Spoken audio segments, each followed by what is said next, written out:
y todos bienvenidos a este webinar que se desarrolla gracias a la colaboración del magazine Filosofía Afilada y la Unidad de Formación Continua de la Universidad Antonio Ruiz de Montoya. El día de hoy la ponencia de este evento estará a cargo de Rodrigo Yarich Sandoval. Él es doctorando en Filosofía de la Universidad de la Colonia en Alemania y la Universidad de Alberto Hurtado en Chile. Ha sido beneficiario de becas ANID, DAAD y Erasmus. Es investigador visitante de los archivos Husserl de Colonia y de París. Actualmente escribe su tesis doctoral sobre la fenomenología husserliana de la imagen y la imaginación. Prepara la edición del libro Fenomenología de la Fantasía y de las Emociones. Dirige la revista de divulgación Filosofía Afilada y es asistente de dirección del Centro de Estudios Mediales de la Universidad Alberto Hurtado. Muchas gracias y bienvenido nuevamente, Rodrigo. Gracias por estar con nosotros. Solo antes de iniciar, quiero darles unas pautas generales, y es que durante la disertación de nuestro ponente, les pedimos que mantengan los micrófonos silenciados. Va a haber un momento en el cual van a tener participación para que puedan hacer llegar sus consultas, inquietudes, con relación al tema que va a compartir. Pues nada, Rodrigo, estás en tu casa. Bienvenido, gracias. Muchas gracias, Vanessa, y muchas gracias a todas y a todos los interesados, las personas interesadas que se suman hoy a escucharme. Bueno, solamente una pequeñísima aclaración antes de comenzar y mientras vamos dándole acceso a las personas que van llegando. El tema de este webinar, como dice el título, es el de la paradoja de la ficción. Entonces voy a presentar en los próximos 30-40 minutos lo que significa la paradoja de la ficción y cómo es que este es un problema filosófico que que tiene cierta pertinencia cuando la filosofía se ocupa del cine y de las artes en general.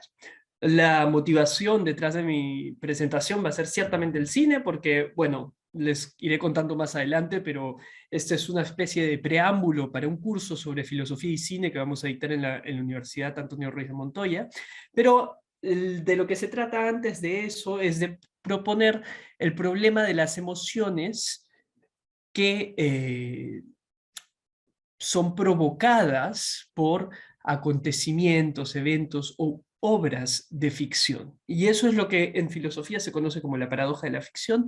Les voy a presentar sucintamente cuáles son los términos, las premisas de esta paradoja y algunas alternativas de solución que se pueden presentar desde la fenomenología en particular, pero no exclusivamente.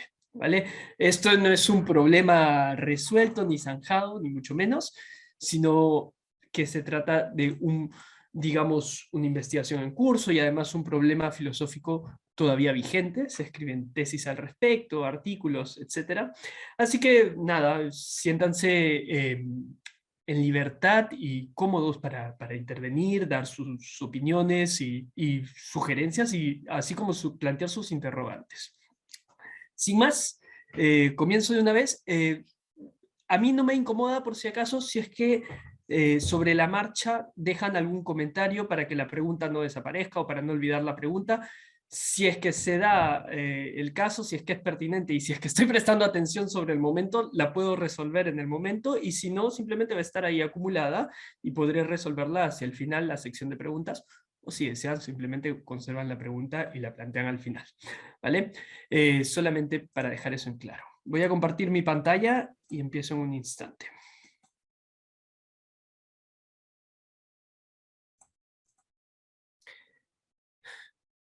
Bien. Bueno, nuevamente agradezco la oportunidad de poder hablar con ustedes hoy, y como algunas personas presentes saben, gracias a la invitación de la UARM, el próximo mes daré un curso breve sobre cine y filosofía, como les estaba contando, y quería aprovechar esta oportunidad previa para resolver un problema que considero fundamental para el interés de la filosofía en el cine. Como propongo en la sumilla del curso, que tal vez lo han visto en la página web de la UARM, Rodrigo, ¿se está escuchando un eco? Sí, escucho el eco, pero creo que es porque hay alguien con un micrófono abierto, ¿puede ser? Sí, Podemos asegurarnos.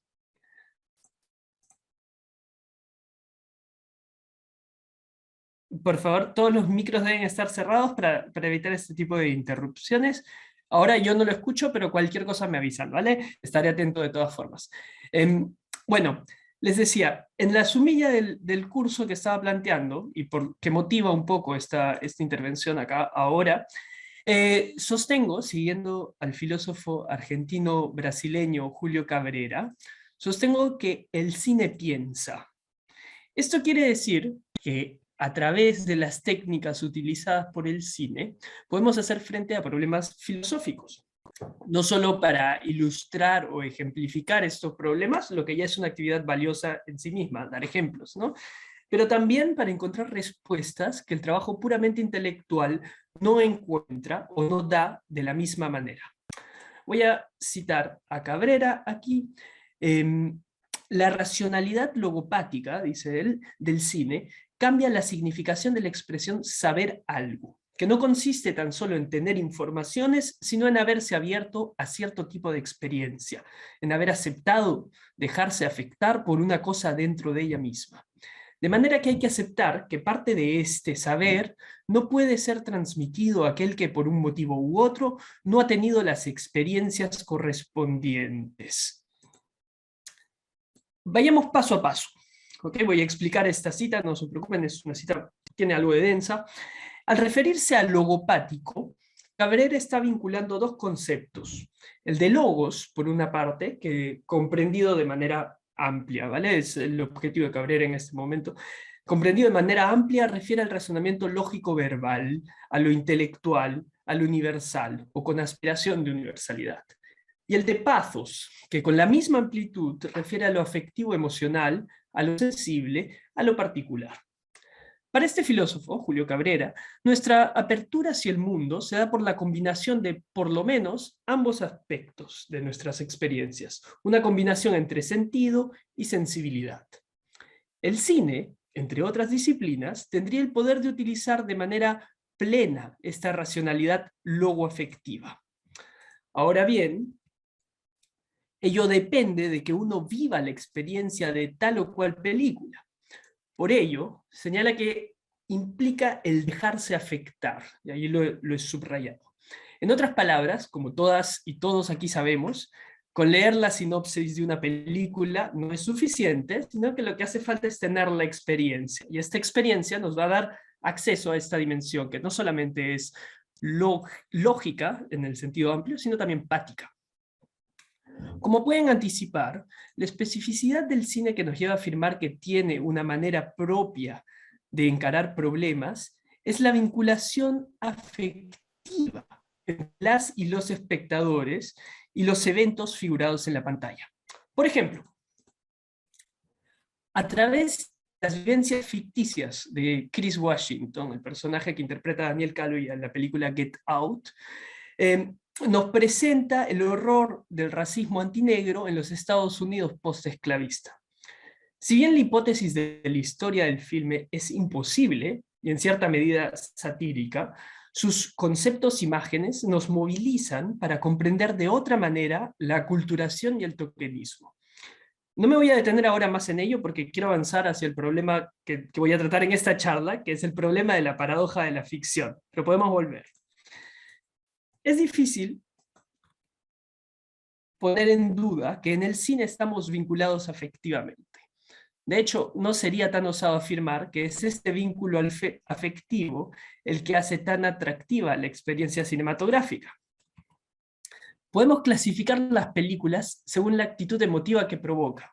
De hecho, lo hacemos a veces. Hay películas de miedo o de terror, esperamos que las comedias nos hagan reír, y también nos preparamos para llorar con algunos dramas, que para algunas personas son justamente el objetivo de verlos.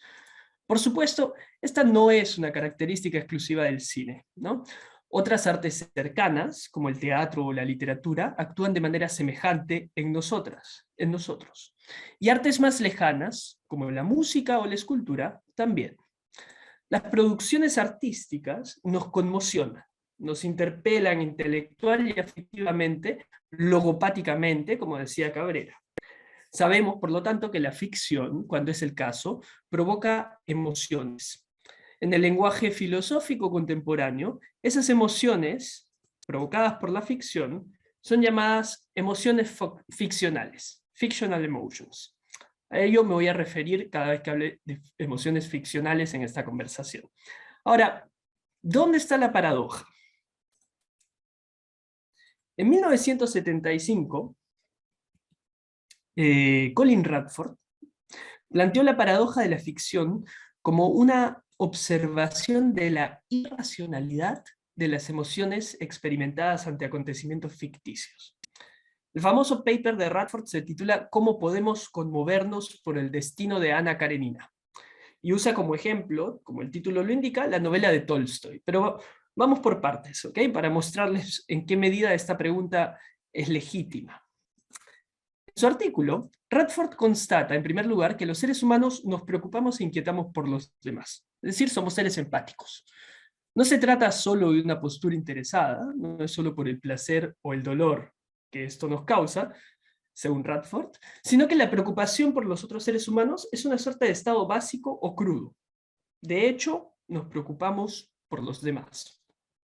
Por ejemplo, si leemos algo acerca de los sufrimientos terribles de un grupo humano, la lectura despierta en nosotros rabia, horror, consternación, indignación, etc. En cambio, si descubrimos luego que esa historia es falsa o era falsa, la emoción se desvanece, tal vez cediendo paso a la cólera de haber sido engañados. Voy a poner un ejemplo, un caso bastante emblemático el año pasado, no sé si lo llegaron a escuchar, fue el de Rodrigo Rojas Vade, un miembro de la Convención Constituyente chilena. El pelao Vade, como se le decían, fue uno de los rostros del estallido social sobre la base de una presunta leucemia que lo convirtió en símbolo de la lucha contra la privatización de la salud en Chile. Sin embargo, una investigación periodística reveló, luego de haber sido elegido, que el político no padecía de esa enfermedad y eso provocó la indignación de sus miles de copartidarios. Y este ejemplo es porque lo que observa Radford, no es el ejemplo de Radford, por supuesto, ¿no? Hay es décadas de diferencia. Lo que observa Radford es que necesitamos creer en aquello que ha sucedido para poder conmovernos. Y aquí lo cito: si no creo, no puedo afligirme ni moverme al llanto.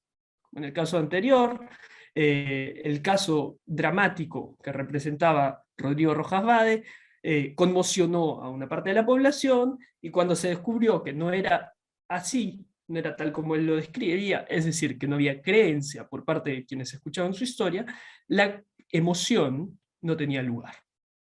Tal vez este es un caso complejo porque involucra el problema de la representatividad política, ¿ok?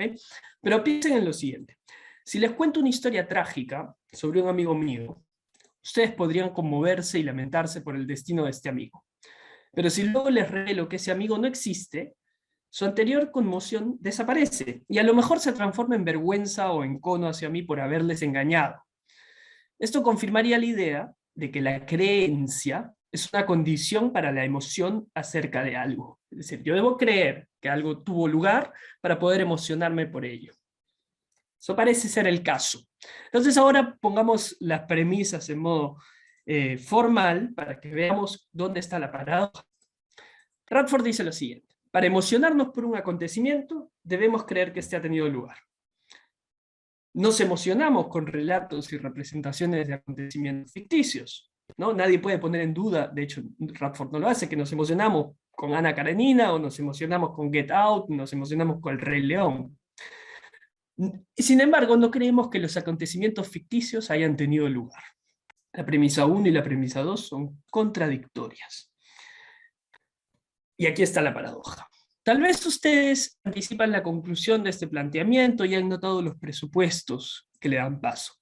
El problema es que Radford nos obliga a restringir la reacción emocional a acontecimientos que han tenido lugar. En el mejor de los casos, relatos históricos o documentales. Es decir, si queremos deshacernos de la contradicción que parece existir aquí, dado el planteamiento del problema, tendríamos que decir que la emoción ante, por ejemplo, películas, podría darse solamente si es que estas fuesen películas documentales o si se tratase de relatos históricos. ¿Okay? Ese es el problema en el que estamos ahora. Esto, sin embargo, nos deja perplejos, pues nuestra reacción emocional ante obras de ficción realmente existe, ¿no? Radford es consciente de ello. Detrás de este planteamiento hay algunos problemas, algunos presupuestos, perdón, y marcos conceptuales en marcha que podríamos criticar y que la filosofía lo ha hecho de ella. Lo más remarcable es que Radford considera que es inconsistente o irracional emocionarnos sin creer en aquello en lo que nos emocionamos. No quiero ahondar en ello, me interesa más bien reflexionar sobre la intuitividad de esta idea, sobre estas premisas. La paradoja funciona hasta cierto punto porque si bien son contradictorias las premisas aquí expresadas, todas ellas tienen algo de intuitivo que nos hace decir, sí, es verdad. Esta paradoja refleja el problema de querer dar cuenta de un fenómeno bastante conocido y apreciado, que nos emocionamos ante acontecimientos ficticios, a la vez que buscamos diferenciar entre emociones reales, es decir, provocadas por eventos que consideramos que realmente tienen lugar, y emociones ficcionales. Recuerden, definí emociones ficcionales como aquellas que son causadas por eventos conscientemente ficticios y que producen comportamientos distintos que las emociones reales. Es decir, si queda duda por esta diferencia o si les parece muy artificial, piensen en lo siguiente. Un miedo real viene generalmente acompañado por un intento de rehuir, de escapar, mientras que el miedo ficcional nos permite seguir en las butacas de cine. O sea, hay una diferencia ya a nivel comportamental. Así, el paper de Radford nos lleva a evaluar la naturaleza de las emociones que sentimos cuando contemplamos obras de ficción. Es posible que estas emociones tengan un carácter distinto que las emociones suscitadas por acontecimientos reales, o que más aún sean de otra naturaleza. Tal vez se trata de emociones distintas, se trata no solamente de que tienen una diferente cualidad, sino que además son emociones de diferente género. Sin ir muy lejos, esta idea ya había sido sugerida por el filósofo escocés David Hume, por ejemplo. No hay pasión, voy a mostrarle la cita. No hay pasión de la mente humana que no pueda surgir de la poesía. Y sin embargo, el modo en que se sienten las pasiones es muy diferente cuando éstas han sido suscitadas por ficciones poéticas que cuando surgen de la creencia y la realidad. Una pasión desagradable en la vida real puede proporcionar el más alto entretenimiento en una tragedia o en un poema épico. En este caso, y aquí viene lo importante, la pasión no tiene tanto poder sobre nosotros. Es sentida como algo menos firme y sólido. No tiene otro efecto que el agradable de excitar los espíritus y despertar la atención. Y esta diferencia en las pasiones implica claramente la existencia de una diferencia similar en las ideas de donde se derivan las pasiones. La conclusión para Hume tiene que ver con justamente lo que retoma después Radford, que es la idea de que por un lado son pasiones o emociones generadas por creencias y por el otro lado no, generadas por ficciones. Pero yo quiero concentrarme en esta diferencia descriptiva, que algunas se sienten como menos firmes y sólidas y que justamente pueden proporcionar entretenimiento, tanto sea en la tragedia o en un poema, dice Hume. Como decía, una de las diferencias más notorias es nuestro comportamiento, ¿no? Al ver una obra de ficción podemos emocionarnos, sin embargo, permanecemos en nuestros asientos, disfrutamos cómodamente de lo que vemos, incluso podemos comer algo, ¿no? Podríamos hacerlo si es que estuviéramos realmente conmocionados. Es más, hay un cierto desinterés o desprendimiento que nos permite juzgar estéticamente lo que contemplamos. Podríamos hacer lo mismo si, por ejemplo, estuviéramos presas del terror ante una amenaza a nuestra integridad física. Es decir, imaginemos que ahora veo por la ventana entrar alguien, no sé, alguien verdaderamente amenazante a mi casa.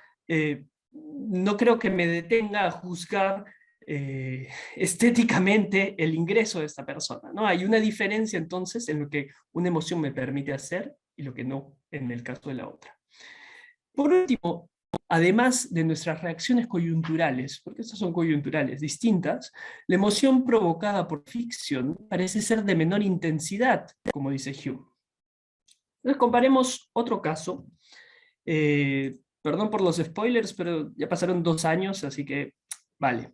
Comparemos, por ejemplo, la muerte de Cassandra, Katie Mulligan en Promising Young Woman, con la muerte real de alguna persona conocida cercana a nosotros.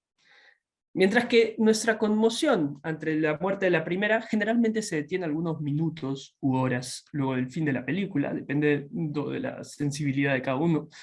La segunda, en el caso de la muerte de alguien conocido, puede continuar y reactivarse cada vez que recordemos el hecho. Es más, nuestra reacción ante la muerte de Cassandra, efectiva por su rol en la ficción, puede potenciarse por el vínculo que establecemos entre esta y acontecimientos reales o posibles. Dicho esto, no podemos negar que las ficciones nos afectan y que reaccionamos emocionalmente ante estas. No vamos a negar esto. No es mi propósito, no creo que sea el propósito de nadie con suficiente apego por la descripción de la realidad. De hecho, es la ventaja de ciertos artefactos como el cine, este carácter logopático que nos conmociona. Finalmente, a pesar de las diferencias entre las emociones ficcionales y las emociones reales, las vivimos como siendo por lo menos similares. La muerte de Cassandra o la muerte de un conocido, para seguir con el ejemplo, nos entristecemos. Y justamente esto es lo que nos desconcierta.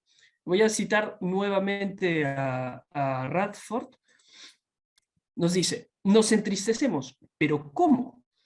¿De qué estamos apenados? ¿Cómo podemos sentirnos genuina e involuntariamente tristes y llorar tal como lo hacemos, sabiendo que nadie ha sufrido ni muerto? Ahora, vamos a algunas soluciones posibles o pensadas, entre ellas una que ha sido mencionada en la discusión como mencionada como la solución de Aristóteles, por el vínculo entre la ficción y la posibilidad, entre otras posibles soluciones. Todas estas van a ser descartadas, pero las menciono.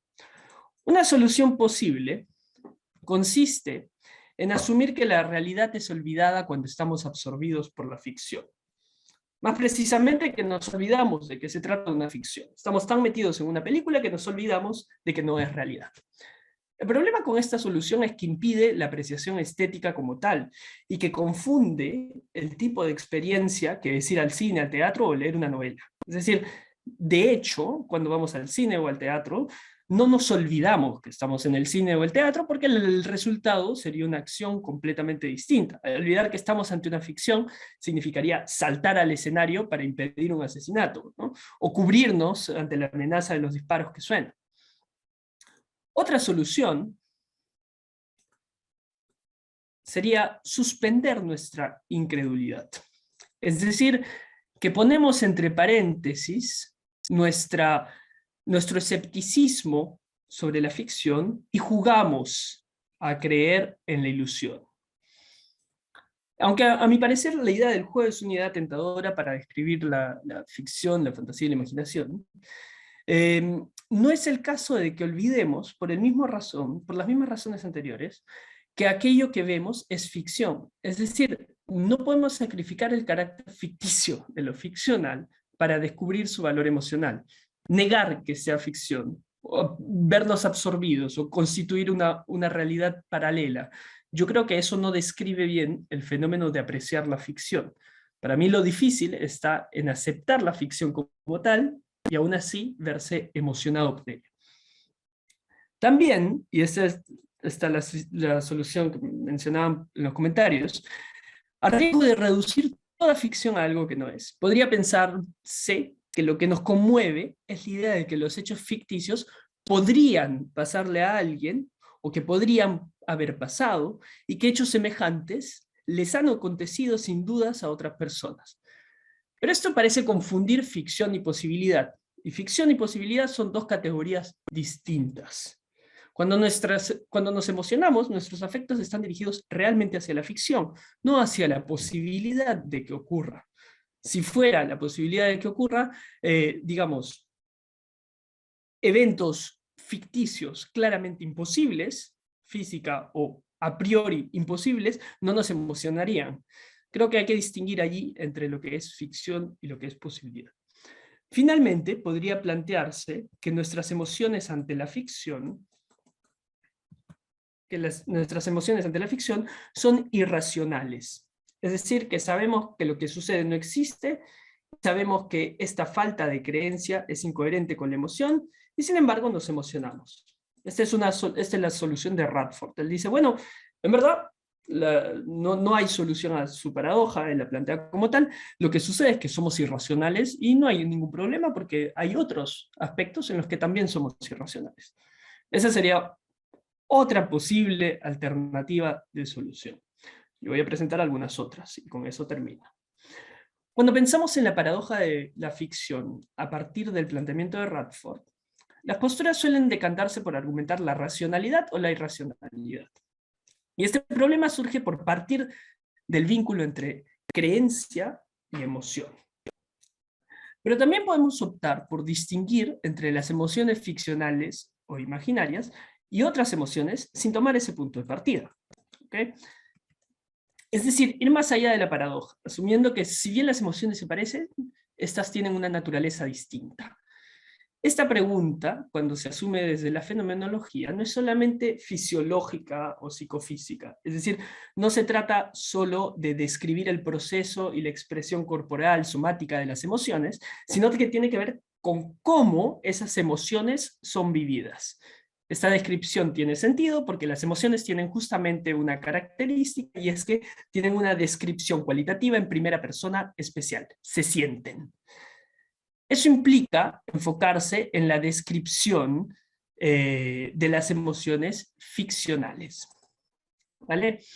Entonces, la pregunta es cómo son vividas las emociones ficcionales. Y aquí yo sigo a una filósofa española que se llama Ingrid Vendrell Ferrand, quien se apoya en la tradición fenomenológica para responder a la pregunta. Para ella, por más que a nivel fisiológico las emociones puedan expresarse muy semejantemente, hay una diferencia vivida, una sensación distinta entre ambas. Ella dice lo siguiente, respondiendo un poco a Radford.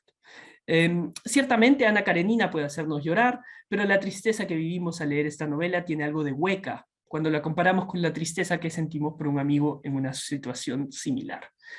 Citando a Hume, hemos adelantado algunas características que constituyen las diferencias. Por ejemplo, la intensidad o la duración de la emoción ficcional y el comportamiento asociado con esta emoción. Pero esto no basta. La caracterización fenomenológica de Vendrell-Ferrand nos ayuda a precisar mejor el problema. Podemos utilizar dos criterios, o vamos a utilizar dos criterios, el de resistencia y el de efectividad, ahora los detallo, para establecer una distinción cuádruple. Por un lado, la oposición entre emociones reales y emociones ilusorias, y por otro lado, la diferencia entre emociones auténticas y emociones inauténticas. Como veremos, las emociones ficcionales son emociones reales, pero inauténticas. La resistencia caracteriza las emociones reales porque éstas se resisten a ser cambiadas a voluntad. Es decir, por más que me esfuerce por entender, por ejemplo, los motivos y argumentos en contra de la envidia que siento por alguien, esta envidia se resiste a transformarse en admiración cuando se trata de una emoción real. No es tan fácil cambiar voluntariamente una emoción por otra. Por otro lado, la efectividad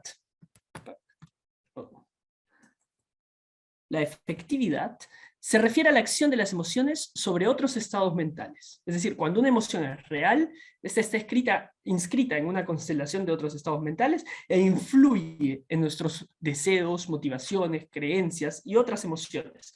La envidia da pasos a los celos dan paso, por ejemplo, a mis creencias sobre la otra persona, creencias que no necesariamente son reales y pueden motivar incluso actos, etc. Si una emoción carece de resistencia y de efectividad, entonces no se trata de una emoción real, nos dice Vendrell-Ferrand, sino que podría tratarse de una emoción ilusoria, ¿okay? Que sería lo opuesto a real.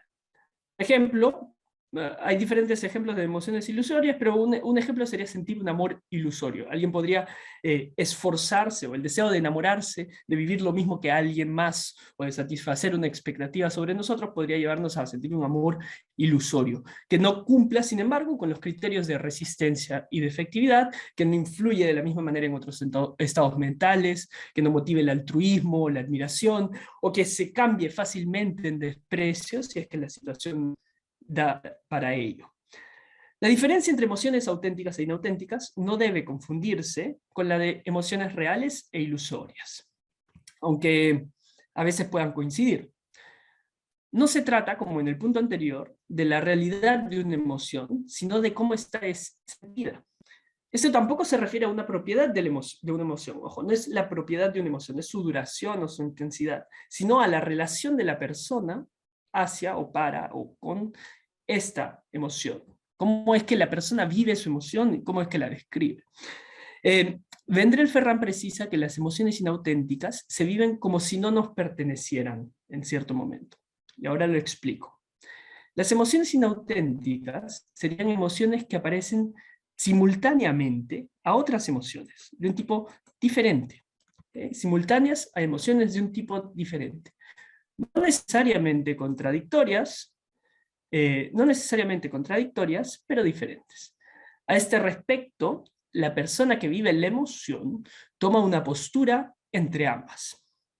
La postura del sujeto ante la emoción auténtica es la de involucramiento.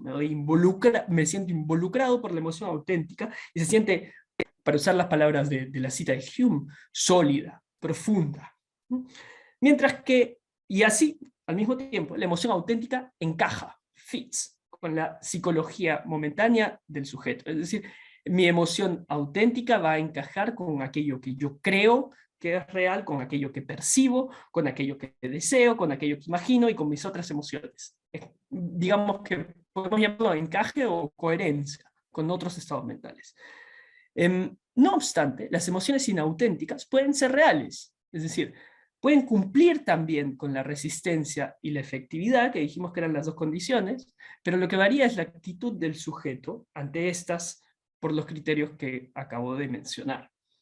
Esto nos permite decir que las emociones ficcionales son reales, no son emociones ilusorias, no es como el amor ilusorio autogenerado, no es como, por ejemplo, si supiera que debo sentir remordimiento por algo que no siento remordimiento y provoco en mí mismo ese remordimiento, esa emoción, al menos inicialmente será una emoción ilusoria, fácilmente vulnerable a la voluntad y al mismo tiempo poco efectiva en mis otras creencias, ¿no? Ese es el caso de una emoción ilusoria. En cambio, el miedo que siento ante una película es una emoción real. Realmente tengo miedo, realmente me es difícil evitar ese miedo que siento ante la película de terror, y además tiene efectos sobre mis otros estados mentales, sobre mis creencias, sobre lo que sé de la película, sobre mis fobias, sobre mis deseos. Sin embargo, es inauténtica porque al mismo tiempo tengo una emoción distinta. Vamos a ver cuál es esta emoción distinta al mismo tiempo que hasta cierto punto es contradictoria.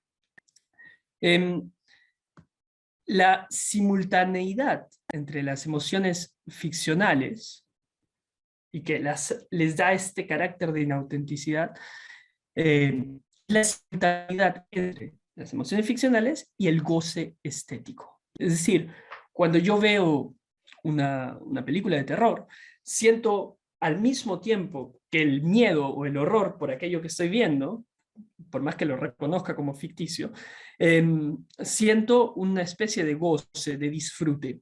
Justamente veo la película porque voy a experimentar este disfrute. Y el disfrute tiene un carácter de autenticidad mayor, un peso mayor, encaja mejor con el resto de mis creencias y estados mentales que el miedo. En ese caso, entonces el disfrute tiene el carácter auténtico y el miedo tiene el carácter inauténtico, por más de que los dos sean emociones reales. Las emociones ficcionales, entonces, para concluir, son la ventaja de la apreciación cinematográfica. Constituyen el lado de la valoración logopática del cine. No podemos rechazar que justamente empezamos esta charla mencionando que queríamos valorar el cine por esta doble dimensión, la dimensión lógica, lógico-verbal, discursiva, si quieren universal, como quieren llamarla, y la dimensión pática, emocional, afectiva. Esto no nos obliga a aceptar que las emociones ficcionales sean exactamente las mismas que las emociones reales, pues ello sería faltar a la experiencia vivida. Es decir, hay una diferencia sentida, y de ahí partimos, ¿no? Diferentes elementos descriptivos nos llevan a trazar esta diferencia. Pero ello tampoco quiere decir que las emociones ficcionales sean emociones ilusorias o falsas. Es decir, que cuando tengamos miedo ante una película, no sintamos miedo, ¿no? Eso no se sigue de nuestra diferencia descriptiva.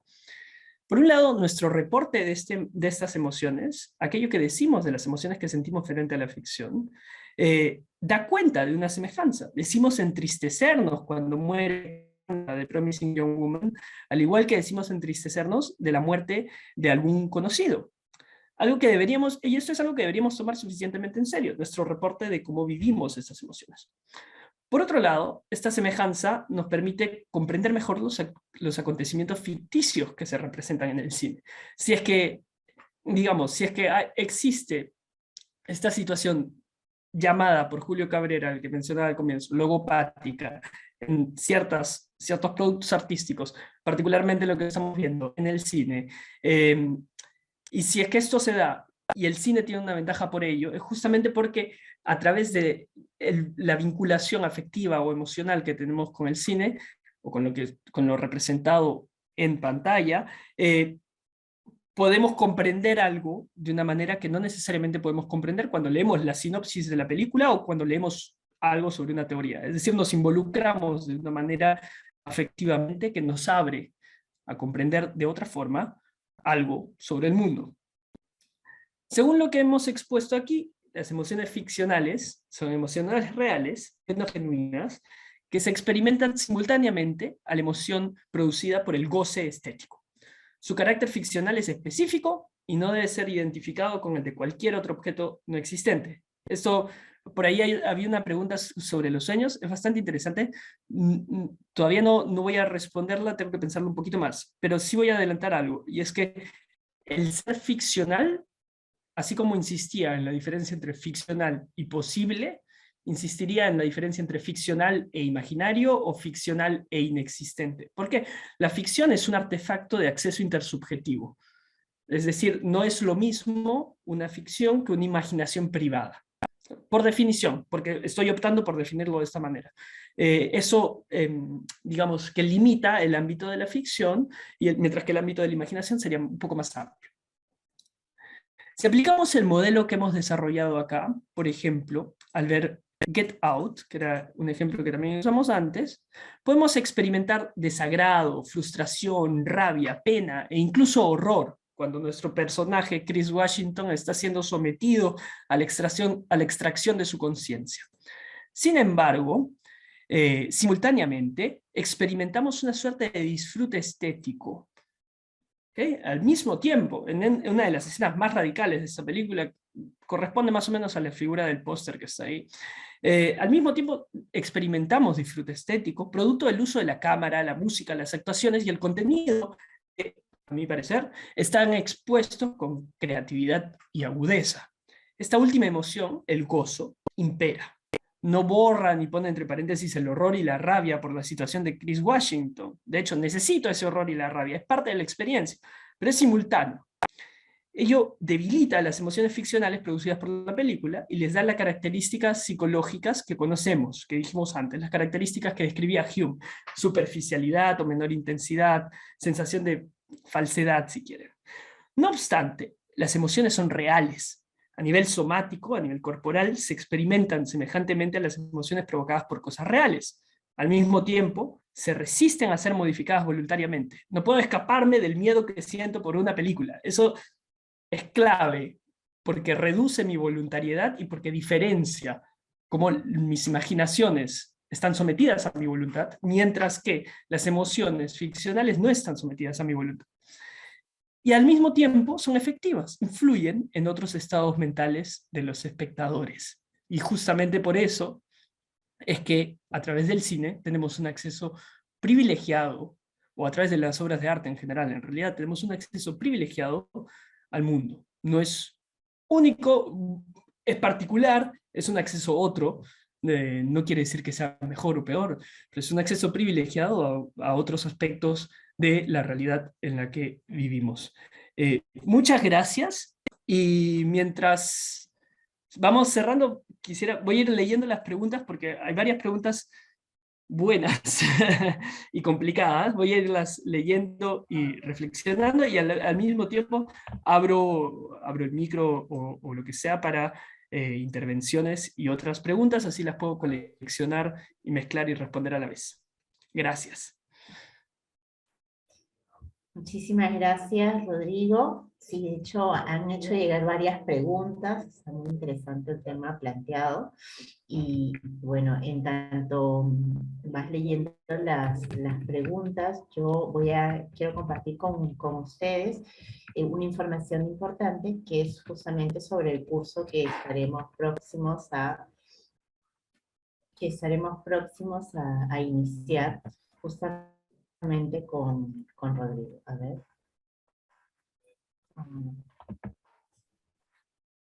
Vale. ¿Tú vas a compartir Dejé de pantalla, hacer. Vane, o Sí, puedo? Rodrigo, ¿me permites compartir la pantalla un minuto, por favor? Sí, claro, claro, Ya por está, supuesto. ahora sí. ¿Puedo? Sí, ahora sí. Listo.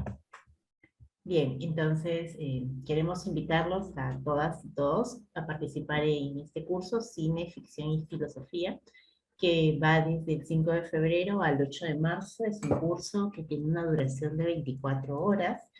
Este se va a dar los días sábados de 11 de 11 de la mañana a 1 de la tarde. Es un buen horario como para poder agendarlo. El cierre de inscripciones es el 3 de febrero, y si desean mayor información pueden comunicarse a través del WhatsApp al 936 80 87 57, o también escribirnos a través del correo electrónico, tal como lo pueden apreciar en este momento, ¿no? Bien, lo que Rodrigo ha podido compartir con nosotros es un pequeño abrebocas de lo que será y lo que podrán trabajar durante el curso. Así que los invitamos, anímense, los esperamos.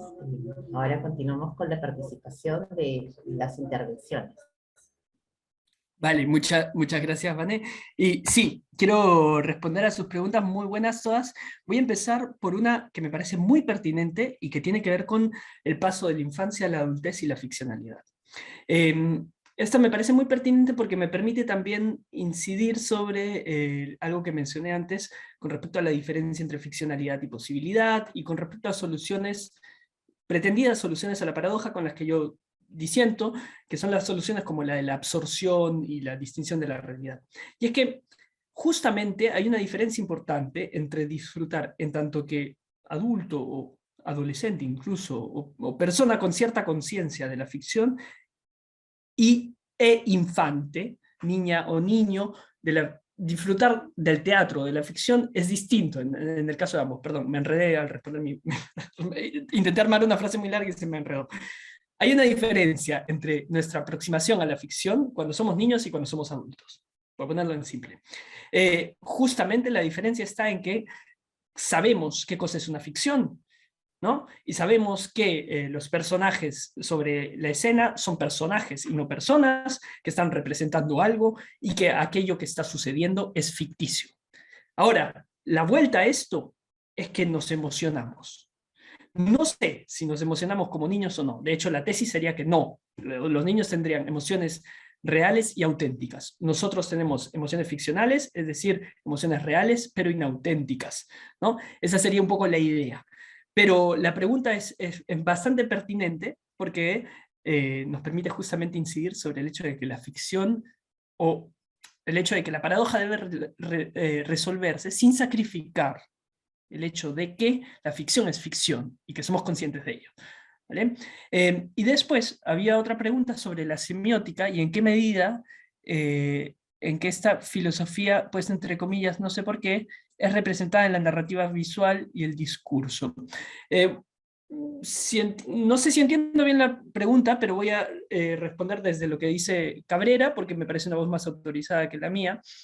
Em, Cabrera considera que en su concepto de logopático cabe pensar, o a partir de este concepto cabe pensar en el cine como transmitiendo conceptos imágenes.